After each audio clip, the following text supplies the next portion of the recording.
Hello and welcome to the first lecture. In this lecture we'll be going over how the pieces move and how the board's set up. Without further ado, let's take a look at how the board works. Right now this is the starting position from every chess game. White begins the chess game by making a move and black respawns, and the game continues. But before we go over how the pieces move, we need to first talk about ranks and files. Ranks are the rows in the chessboard. So this is a rank, this is a rank, and this is a rank. Files are the columns. So this is a file, this is a file, this is also a file. We refer to the files and ranks by the letters and numbers on the side of the board. So files are referred to by the letters on the bottom of the board, A through H. We call this the A file, we call this the E file, and we would call this the H file. The ranks are referred to by the numbers on the left side of the board. So this would be the first rank, this would be the fourth rank, and this would be called the eighth rank. Notice that white's pieces start on the first and second ranks, while black's pieces starts on the seventh and eighth rank. Now, if we don't have these numbers and letters on the side of the board, we can also tell if the board's set up correctly. To tell if the board's set up correctly, we need to look at the bottom right-hand corner of the chessboard. The bottom right-hand corner, this square, should always be a light square. So in this case, this square where the rook is, it is a light square. On the other hand, if we look at it from black's point of view, we can see that this square is also a light square as well. So with both sides confirming that, we know that this position is set up correctly. Now, going back to this position, we can see how the pieces are set up. Both sides on the second and seventh ranks have a row of pawns set up in front of their pieces. On the ends, these pieces here are called the rooks. These pieces are called the knights. They look like a horse. These pieces look like some sort of crown, I guess, are the bishops. The one that really looks like a crown is called the king. And this one, which looks like another crown, is called the queen. The king has a cross on it, the queen doesn't. That's how you would remember the difference.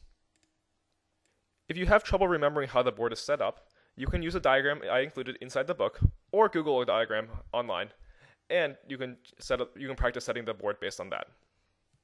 But now we're ready to go over how the pieces will move. Now I created this position to especially show how all the pieces move. Let's begin with the pawn. Like I said in the previous position, these two pieces here are the pawns of the board. Pawns are the least valuable piece. They are worth 1 point, and they usually move one square at a time.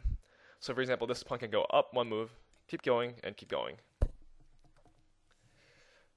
The pawns can also move 2 moves only on their first move. So we notice that this pawn has not moved yet. It's still on its starting square at the second rank. So it can move 2 squares on the first move, g2, g4. Now, another special rule about pawns is that they can only capture diagonally. So we see that there's a knight here, diagonal to this pawn. The whole idea is that the pawn can only capture like this, and it cannot capture directly straight in front of it. So let's say if the knight was here, then the pawn would not be able to move at all. If the knight is on h3, though, we can take it diagonally. When the pawn gets to the end of the board, after moving all the way here, so when the pawn gets to the end of the board like this, the pawn obviously can't go any further.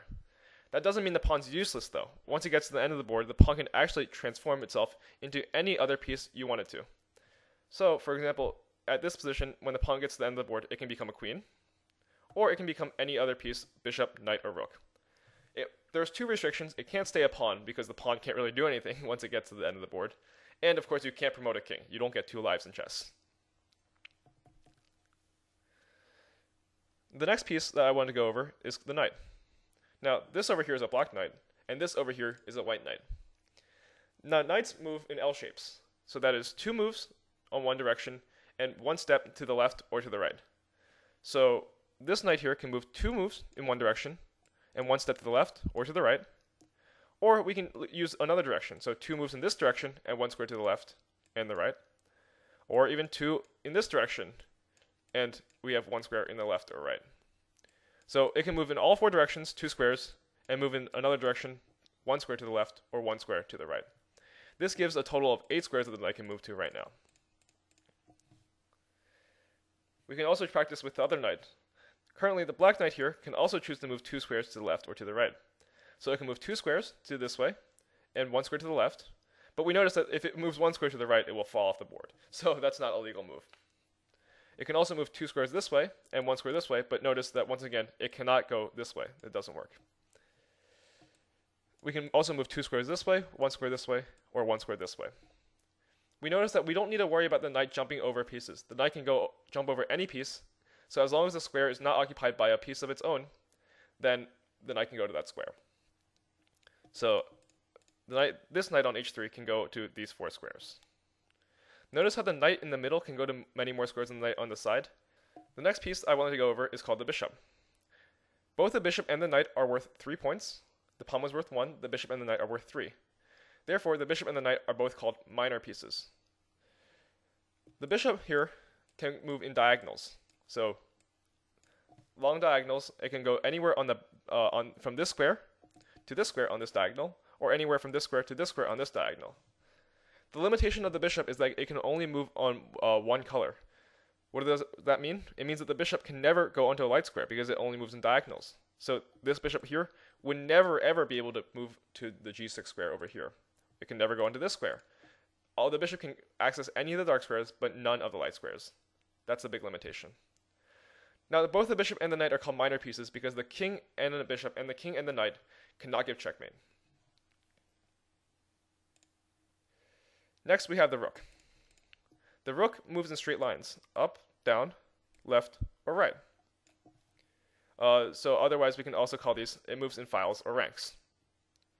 The rook is worth 5 points, and the king and rook together can give checkmate to the other king. Finally, we have the most powerful piece on the board. The queen is the most powerful piece on the board, and it's worth a total of 9 or 10 points, depending on who you ask. The queen is worth a lot because it's actually essentially a rook and a bishop combined together. So if we remember, the bishop can move in diagonals, right? And the rook can move up, down, left, right.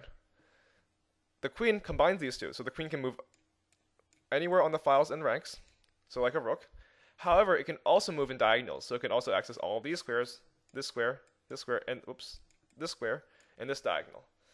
So the queen definitely has a large reach over the whole board. It's a very long distance piece, and it's definitely very, very powerful. Now, we also have the king. The king isn't as powerful as the queen, but it's also worth more. The problem is the king is very vulnerable. If you lose the king, you lose the game. So therefore, the king is worth infinity points. It cannot be given a point value because it trumps every other point value that we have. The king can only move to the squares that are surrounding it. So this king right here can move to any of these squares because those are the squares surrounding it. Because the king's so vulnerable and it moves so slowly, it's best to keep the king behind the pawns for the most part of the game. Now, here we already have a basic understanding of how to move the pieces. In the next lecture, I'll be going over some special rules and special moves that the pieces can make.